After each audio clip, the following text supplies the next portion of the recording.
When English tourist Lucie Blackman disappeared from the city of Tokyo, friends and family feared the worst.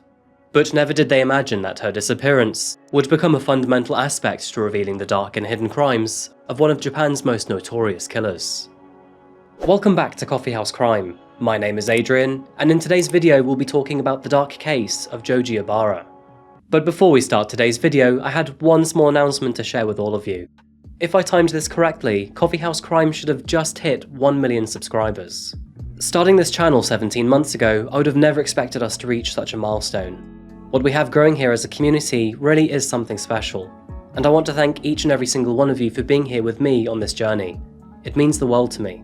Simply sitting down and thinking how many of you watch my videos is honestly terrifying. I just can't wrap my head around it. We do have one slight problem though. With this channel becoming so big, I can no longer fit all of you in this coffee house, which is why I've made the decision to sell up shop and move into somewhere bigger and more fitting. And so on that note, let me quickly turn the lights off and on. Welcome back to the new Coffeehouse Crime. Pull up a seat and make yourself comfortable. Seriously though folks, a wholehearted thank you to each and every single one of you.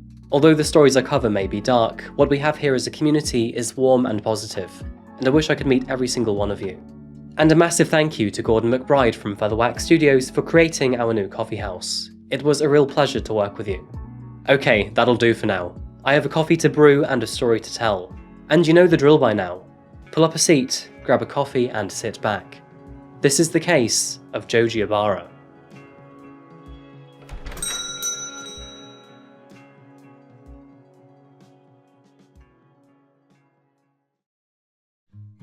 Our story today begins in the southeast of England. Welcome to Kent. There's a lot of history in this part of the UK, but now Kent's economy is primarily focused upon services. Known as the Garden of England, Kent is full to the brim of old cathedrals and castles, but recently it's building itself a reputation for its food and wine. Found towards the western border of Kent lies a small town named Sevenoaks, and here lived Lucie Blackman. Lucie was born on September 1st, 1978, to her mother Jane and father Tim Blackman. Lucie was the oldest of 3 siblings, and her younger sister Sophie and younger brother Rupert completed the family of 5. But sadly, her parents would divorce in the middle of Lucie's childhood, and throughout this separation, Lucie, along with her mother, brother and sister, would find themselves moving to Kent.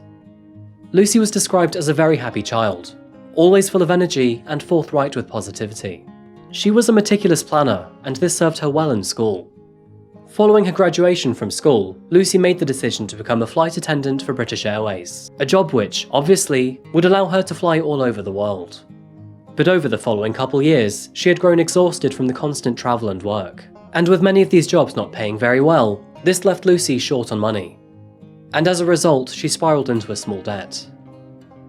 Like many of us going through our first job, it was in this moment of exhaustion that Lucie began to question her choice in career and direction. Lucie loved to travel, and although her job with British Airways was relatively good, it wasn't doing her any favours financially or for her mental health. This was when Lucie and one of her friends and colleagues, Louise, hatched up a plan. Travelling didn't have to be hopping from one country to another every week. They could settle in one foreign location, find a good job and earn good money. The 2 flight attendants had always liked the look of Japan, a country which is seriously like no other. Being home to more than a dozen UNESCO World Heritage Sites, Japan's traditions and principles run deep throughout the country. Add its food, modern technology and sprawling suburban lifestyle to the mix, and you're only just touching the surface. With this interest in mind, Lucie and Louise decided to leave their jobs at British Airways and instead find a job in Japan to repay their debts. The idea was nerve-wracking, but they had each other. And so, with that said, they purchased their tickets, headed over to Heathrow Airport, and boarded their flight to Japan. In May of the year 2000, Lucie and Louise found themselves in the heart of Tokyo. Settling for an apartment near Roppongi, a district well known for its nightlife and Western culture, they spread out to find a job. And soon after that, they came back with an offer. They began to work at one of the local nightclubs called Casablanca, where they became hostesses to its many patrons. Among many other aspects, Japan has its own way of doing things when compared to the Western world, and host and hostess clubs, also known as kyabakura, fall into this category. Hostesses are paid to light cigarettes, provide drinks, converse and perhaps flirt with their customers. This may include karaoke, but it's worth mentioning that dancing, stripping and anything otherwise are generally banned in kyabakuras. It's a place for businessmen or women to relax and enjoy themselves, all within a PG atmosphere. And particularly in Roppongi, many of these bars sought to hire Western women for their Japanese patrons. The pay was fine, and they both had good experience in public customer service. How hard could it be anyway? As part of Casablanca Club's rules, all hostesses are encouraged to meet their customers for dinner prior to bringing them to the club where their shift would begin. And this kind of dinner date is known as a dohan in Japan. Lucie's parents were concerned about their daughter's choice in work, but she was confident and made it very clear that she knew her limits. She described the job as still being an air hostess, but without the altitude. July the 1st, 2000. In the warm Saturday afternoon, Lucie slipped on her sandals and black dress as she made her way to the front door. Seeing her friend Louise in the adjacent room, she explained that she was going on a dohan with a customer from the Casablanca Club. She said he'd offered her a new mobile phone in return, and the date would only be an hour long at a restaurant near the beach. Louise understood. She told Lucie not to take too long as the girls had plans later that evening. Her boyfriend, Scott Fraser, was also in the area, and the three of them were looking forward to the weekend plans. Lucie would message Louise 3 times later that day. Her first message, sent at 1:30 p.m, said, "I am now with my lunch date." And at 5 p.m, she sent Louise another text message to say, "I am being taken to the sea." And finally, at around 6:45 p.m, she sent her third and final text message, "I'll be back in half an hour." This same text message was sent to Scott a few minutes later. But as the clock struck 8 p.m, Lucie still hadn't returned home. And as Tokyo slipped further into the night, Lucie remained unaccounted for. Despite having evening plans, telling her friend and her boyfriend that she was on her way, no one had seen or heard from Lucie. Quite simply, she had vanished. What do you do when your friend disappears in a foreign city? And not just any foreign city, but the capital of Japan. With the greater Tokyo area holding a population of 34.4 million residents, finding a needle in a haystack would be much easier. Adding unfamiliarity to the country's language, law and practices, and you're now in very uncomfortable territory. Louise contacted local police, but they didn't seem too interested. And as Saturday crawled into Sunday and then into Monday, there were still no signs of Lucie. No one at the club had seen her, and all phone calls and text messages to her mobile were seemingly ignored. But then suddenly, in the evening of Monday the 3rd of July, Louise received a phone call. It was from a man with a thick Japanese accent. He spoke English well, but slowly. He said, "Lucie can't talk at the moment. Lucie is okay, but she isn't coming home. She has joined a newly risen cult. She is safe and training in a hut in Chiba." Back at home in England, and Lucie's mother Jane had just been made aware of Lucie's disappearance, and her reaction was swift and violent. From the very moment that she knew her daughter was missing, she was terrified. The anonymous call was concerning in its own right, but it was also extremely out of character for Lucie to just vanish without saying anything. Just the very next morning, Lucie's sister Sophie and her ex-boyfriend Jamie were now on a flight to Tokyo, and the challenge they now faced before themselves was both expansive and daunting. Although a missing persons report had been filed, police were very lethargic to look into Lucie's case, and over the following days, working with authorities was both cumbersome and frustrating. They simply didn't care. They exclaimed that she was an adult free to do whatever she wants, and quite frankly, it wasn't their problem. At the time, police effort was very poor. Lucie's silence could mean a life or death situation. Not to add to her family's extreme anxieties, but time really was of the essence. They realised they were not going to get anywhere with this current momentum, and so, as a result, they directed their attention towards the media instead. Perhaps if Lucie's case publicly blew up, it would garner tips and information and finally kick local police into action. Making public appearances in front of the Japanese press nurtured strong results. And over the following days, Lucie's disappearance grew in notoriety and attention. The Japanese public started to weigh in and help. Many tips came through to the new private hotline, and although this sounded encouraging, there were a lot of red herrings. And as Lucie's family approached the 2-week mark, both anxiety and desperation started to boil. By now, both English and Japanese media were obsessed with the case. Even Prime Minister Tony Blair and Virgin's Richard Branson making appeals to the public. And this put a lot of pressure on Japanese police. By the end of the 3rd week, a handwritten letter had made its way to the police. This note was apparently written by Lucie, in which she said she was okay and didn't want to be contacted. However, this signature was proven to be forged. Somebody out there was playing games with the police. In parallel to this, Lucie's family made the decision to hire a private investigator from England, and being assigned the job, he flew over to Tokyo immediately. He began to prowl the streets of Roppongi and Ginza, and eventually he found his way to Club Casablanca. While he was here, one of the other Western hostesses came forward. She admitted seeing Lucie with another man in the nights before she disappeared. So, maybe he knew something. Using his contacts from Scotland Yard back in the UK, this private investigator had an artist impression created from the given description, which in return created this profile image. And as Lucie's disappearance spread like wildfire, multiple Western women would eventually come forward. All of them gave very concerning stories of their experience with a man thought to be the same person in this profile image. And as one account turned into several, a very worrying pattern emerged. In each and every case, this man would take the young women on a dohan, promising them money and luxurious gifts before luring them back to his apartment. And after arriving, he would spike their drink and assault them. Although the name of this man varied from victim to victim, his appearance did not.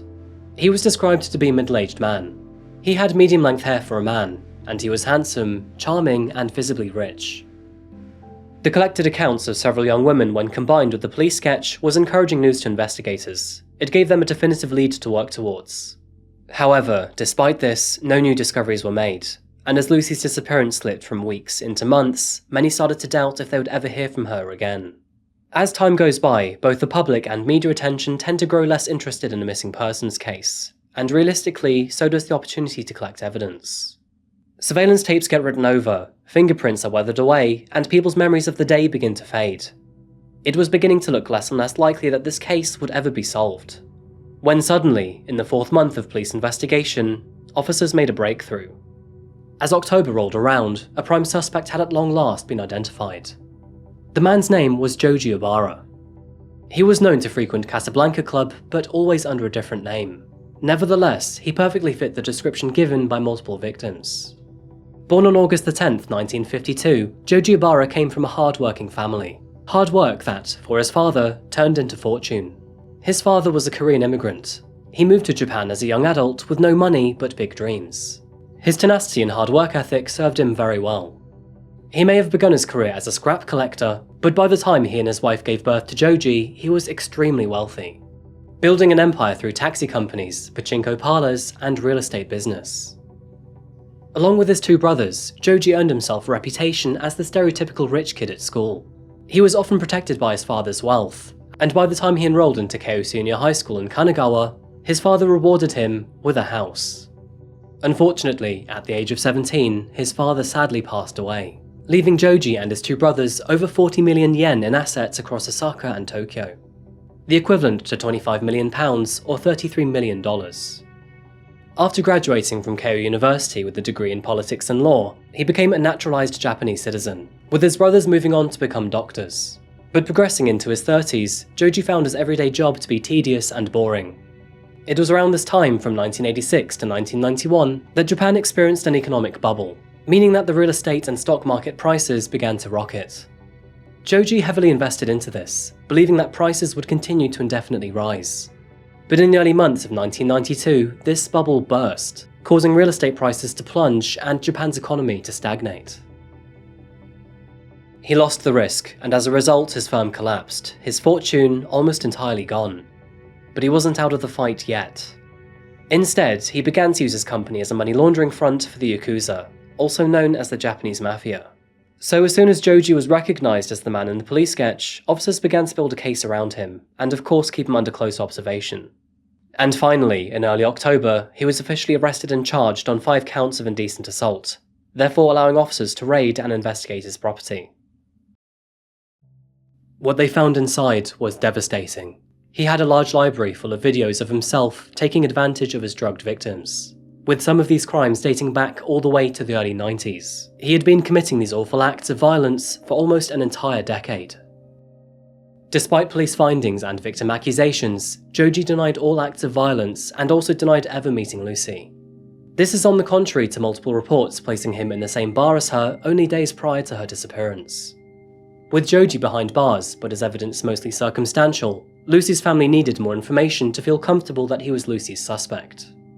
Off the back of this, an international appeal was launched to ask anyone who may have had experience with Joji Obara to come forward. And this would strike a chord with an Australian man. 8 years earlier, in February of 1992, he was in love with a woman named Carita Ridgway. In fact, they were engaged, looking forward to spend the rest of their lives together. But things didn't quite turn out that way. Carita was an aspiring actress, but with her dream of making it big, she needed money to attend acting school. And I'm sorry if you can see where this is going. Carita decided to pay for her tuition by becoming a hostess in Tokyo's Kabakuras, and as part of this agreement, she would go on dohans. On February the 27th, 1992, Carita attended a dohan with a rich Japanese man, but after this date, she was dropped off unconscious.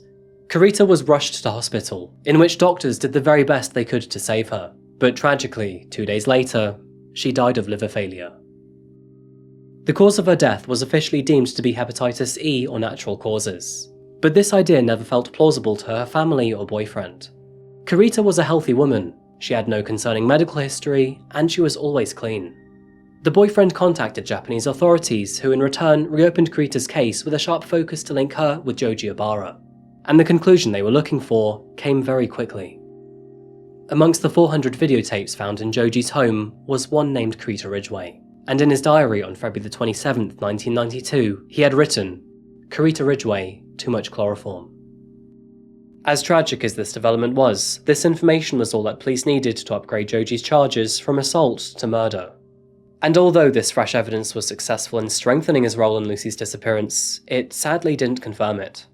But then, in January of 2001, 6 months after Lucie had vanished, a very sad and solemn discovery was made. On January the 10th, 2001, investigations led police to a cave off the shores of Miura in Kanagawa, and this cave was only 100 meters away from Joji's apartment. While here, they noticed uneven concrete underneath the basin of a bathtub. Rather puzzled, they began to remove the concrete, and what they found underneath were a series of packages. They slowly opened these packages up, and tragically, inside each of them were dismembered body parts, with even the head entombed in concrete. When post-mortem examiners cut into the cement, they hoped to find teeth to match with dental records, but instead, they immediately found one identifiable feature. It was long, natural blonde hair. As you can probably guess, the body was later confirmed to belong to Lucie Blackman. Lucie's family were devastated. The long spell of silence from their daughter already painted a very grave reality for her, but they always held on to the hope that maybe one day she would return, and this discovery would put an end to their hopes. The discovery of Lucie's body would ignite a very long, exhausting legal battle between Joji Obara and not just the family of Lucie and Carita, but the family of many other victims too. Joji had now been charged with 9 counts of indecent assault, the murder of Carita Ridgway, and now the murder of Lucie Blackman too. But he would still deny having anything to do with Lucie's death, and this was despite her body being found not even 2 minutes from his apartment. Joji admitted that he'd spent the evening with her, but insisted that shortly after 5 PM she had left the apartment. Apparently she was high, and therefore he asked her to leave. The entire trial would last almost 7 long years, which was full of disappointing spectacles by Joji. In one of his days in court, he refused to leave his jail cell, and instead he stripped naked, held onto his toilet basin, and repeatedly screamed no. There is some extremely frustrating evidence coming up, but before that I wanted to share with you that Joji was found not guilty over the murder of Lucie Blackman, which makes the following details all the more enraging. Through the multitudes of analysis, investigators were able to confirm the following. At around 4 PM on July 1st, 2000, Lucie met up with Joji. An hour later, she rang Louise to say that they were on their way to the coast. Mobile phone data confirms this. At 5:30 PM, a Japanese couple saw Joji and Louise together at a seaside resort. And a photo from a camera from Joji's flat confirms that they were on the beach shortly after. Blonde hairs belonging to Lucie were found in his flat, and this was confirmed by DNA analysis. Mobile phone records confirmed that Lucie made her final call in the evening while in his home. This was confirmed by triangulating her mobile phone's coordinates. Copies of a forged signature were found in his apartment, proving that he was the fraudster who had pretended to be her through a letter. We don't quite know what happened later this evening, but the very next day on July the 2nd, phone records show that Joji had called several hospitals in his area asking how to treat someone who's experienced a drug overdose. The very next day, on July the 3rd, receipts confirm that Joji purchased a chainsaw, cement mix and other tools from a hardware store. And later that afternoon, police were called by Joji's neighbour who'd complained about suspicious activity and noise, as apparently they had heard terrified shouting the day prior. It gets even more suspicious. Police reports indicate that later that afternoon, officers arrived at Joji's apartment to request that they look around. Upon entering, they found that he had cement mix on his hands and he was visibly shaken. When police requested to look in his bathroom, he became aggressive and refused to let them in, instead exclaiming that they'd already seen enough. The police left without pressing this issue any further. Neighbours reported that later in the evening on the same day, they witnessed Joji pacing the small beach next to his apartment several times, and hospital records show that he was treated for extensive bug bites the next day as a result for being outside all night. However, despite the text messages, phone calls, witness reports, police reports, forged signature, mobile phone data, DNA, previous cases, and bug bites, he was still found innocent over Lucie's murder. Granted, he was found guilty on 9 counts of indecent assault and the murder of Carita Ridgway, therefore sentencing him to life. But really? The reason for this is the prosecutor couldn't find any of his DNA on her body, and also they couldn't determine the cause of her death, so technically he was dismissed. And thankfully, 1 year later after being appealed, Joji was retrialed on the murder of Lucie Blackman, where he was finally found guilty. But seriously, this should have happened the first time around. At least to me, but this case highlights the sheer incompetence of Japan's former police force. I know in recent years they've reformed to become more compassionate and responsive, but back then they really didn't care about their tourists. A few side notes from this case, but while Joji was under trial and not yet found guilty, he offered Lucie's mother condolence money, formally requesting her to stop the trial for £450,000. Understandably, she refused, but only days later, her ex-husband, which is Lucie's father, took the money instead. Obviously, this caused a massive rift in the family, and I'll let you be the judge on how moral this was to his own daughter. Joji's case is unique. He truly is a deviant and a monster to the highest degree. He assaulted not one, but hundreds of women, and technically became a killer through his own ventures. And despite over 99% of Japan's murderers confessing once caught, he remains as part of the 1% who refuses to accept responsibility and blame. Joji Obara is a chronic liar who denies any accountability, and obviously he's used to getting everything he desires. Who knows how many more women he would have terrorized if it wasn't for the tenacity and strong will of Lucie's family and friends, all of which, even 22 years later, continue to live their lives with a hole in their heart. And so concludes the case of Joji Obara, Lucie Blackman, and Carita Ridgway. Thank you so much for watching another video today by Coffeehouse Crime. If you found this video interesting or insightful, then please remember to like the video and subscribe if you haven't yet. Just to share it one more time, but a heartfelt thank you to all of you who are here supporting me on this channel. I can't begin to express how much I love and appreciate you all, so thank you. And as always, please share your thoughts on this case in the comments section down below. Of course, I'll see you again real soon in the next one. But until that moment arrives, look after each other. Goodbye.